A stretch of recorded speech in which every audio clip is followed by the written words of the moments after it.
Hey there, Boots Owen here.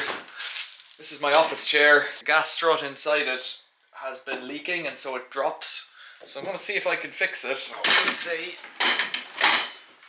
It's just a tapered fit on each end, so it should just blast apart.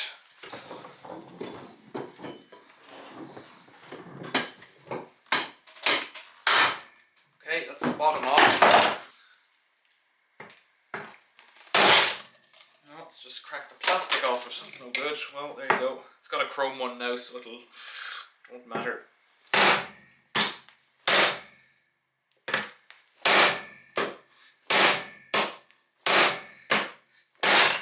we go. Took a bit of force, that.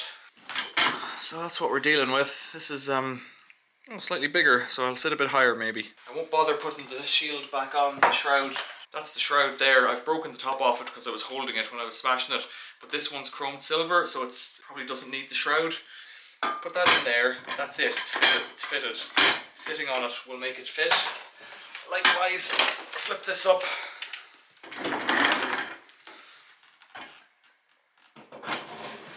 Wow, it's very, very, very high now. Okay, check the action. That's pretty good. That's about right for me. And up. Sweet, and it's got a bit of cushioning in it too. Super. That's super. Questions or comments, leave them below. Thanks for watching. See you later.